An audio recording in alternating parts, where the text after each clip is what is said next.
Sri Viswanatha Swami, a hidden gem by Murray Feldman. Sri Viswanatha Swami's dedication to Sri Bhagavan was complete and unconditional. He first met Sri Bhagavan at Skandasramam. Transformed by this meeting, he returned to stay with him permanently at the foot of Arunachala at the age of 23. His service and guidance to Sri Bhagavan's devotees was unstinting, and he never tired of sharing the greatness of his Guru with sincere aspirants. One such devotee, graced by the company of Swami Viswanathan, is Murray Feldman, who first visited Sri Ramanasramam in 1976 with the intention of staying for 4 days. Sri Bhagavan's grace kept him there for 4 years. He recalls the time spent in Swamiji's holy company in the following article that was first published in the Mountain Path in 2012, October 2012, page 105. Murray Feldman has been residing in Tiruvannamalai for the past 10 years. Viswanatha Swami first came to stay with Bhagavan Sri Ramana Maharshi when he was about 19 years old. His father, Ramaswamy Iyer, was a first cousin of Bhagavan. I had the good fortune to spend considerable time with this great devotee of Ramana Maharshi from April 1976 until he became ill and passed away at 75 years of age on 22nd of November 1979. How he came to Bhagavan has been written about elsewhere. Here I attempt to show how he exemplified so wonderfully and devotedly the teachings of Bhagavan. When I first came to the ashram in 1976, I sought out Messrs. Osborne to hear about Bhagavan and to discuss his teachings and their practical application. She told me that I should visit an unassuming older devotee by the name of Viswanatha Swami, who, except for his work on the mountain path, was living quietly at the back of the ashram in a side room of the old dispensary. I found his room near the dispensary the next day and went to visit him around 4 p.m. Timidly approaching his open door, I saw a grey bearded man sitting quietly on his bed with his legs dangling and staring straight ahead. I asked him if he was Viswanatha Swami. He nodded and gestured for me to enter and sit on the bench opposite him. I asked him a question about the application of "Who am I?" He did not look at me but said very tenderly, "Bhagavan's teaching is one of the heart." At that moment, he closed his eyes and a beautiful, delicate silence filled the room. I too closed my eyes and we sat together in this stillness. Time passed very quickly, and after about an hour, he opened his eyes and gestured for me to leave. He said that I could come the next day around the same time if I wished to. This was the beginning of an extremely beautiful and important period in my life. I had planned to stay at the ashram for only 4 days, but nothing pulled my heart elsewhere during the next couple of years. I am sure it was to a large degree Viswanatha who made Bhagavan come alive for me. It is very true that Bhagavan's presence is profoundly felt at the ashram, but Viswanatha brought him alive as a guru in the flesh. After that remarkable first day, I went to visit Viswanatha daily. For 2 months, he hardly spoke another word to me. But after that, he told me many stories of being around Bhagavan. He represented him in such a beautiful and true way. His love for Bhagavan and his teachings were evident in his words and his manner, and he often mentioned how still and beautiful Bhagavan was. During those 2 months, effortless peace became my constant companion, and I had the opportunity to sit with Viswanatha daily and to watch him with other people. Ashram workers, old devotees, and others would come in and talk to him about their problems. He gave advice, medicine, money, food, and patience to all those who came for help. He was always surrounded by a wonderful peace. Even his movements seemed silent. I began to feel that he embodied a culmination of the 3 yogas: deep devotion for Bhagavan, jnana, wisdom, and effortless, selfless service. He constantly gave to others in such a kind way without any hesitation. After a period, he allowed me to spend more time with him, and we started to do pradakshina together. These were wonderful times as he brought Ramana so alive. On these walks, he would point out the places where Bhagavan would sit, and it was easy to imagine Ramana in these places. Once, when we were walking, he said, "People say that Parvati walked here. This I don't know about. But what I do know is that Bhagavan himself walked along this very place where we are walking now."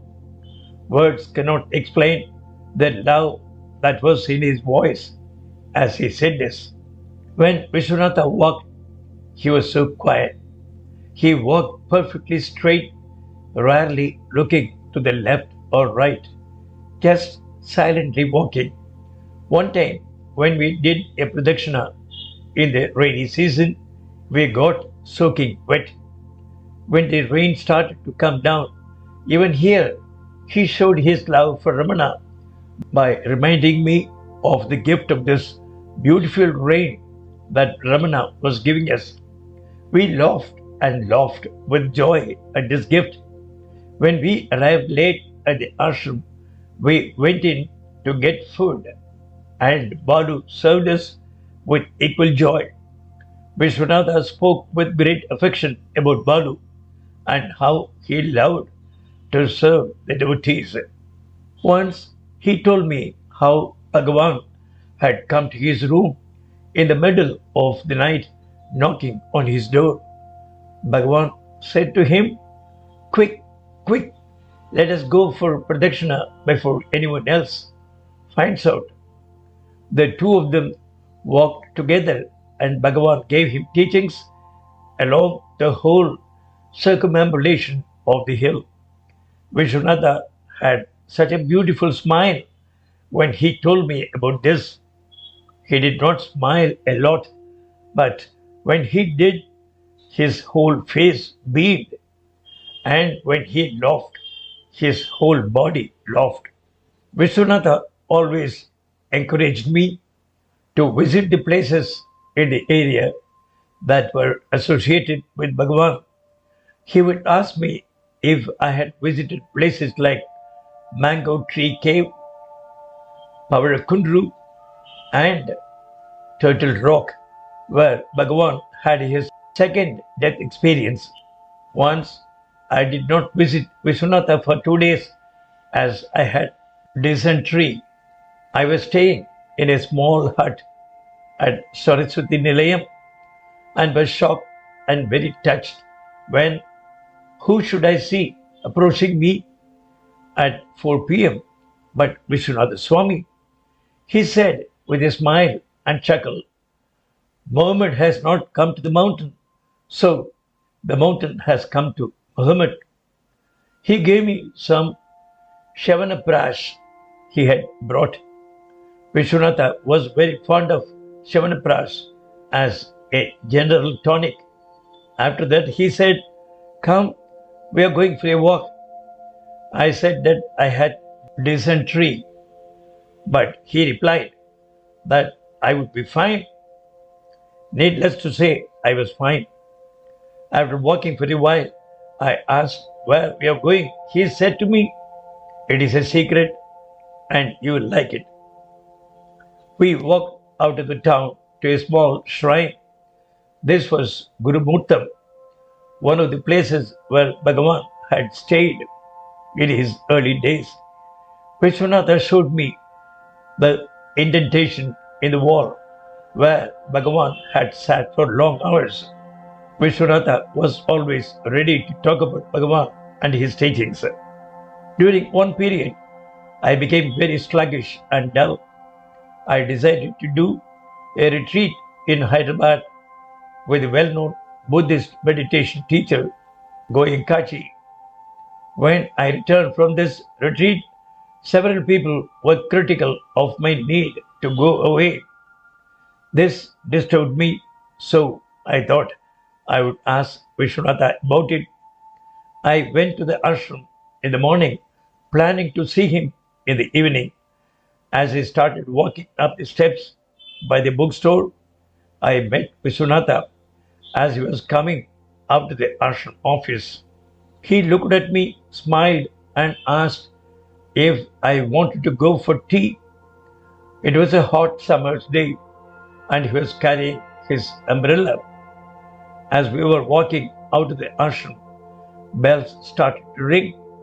Viswanatha said, Sound comes out of silence. Sound is sustained in silence, and sound returns to silence. Silence is all. We drank the tea, and I thought this was a perfect time to talk with him, but I felt shy.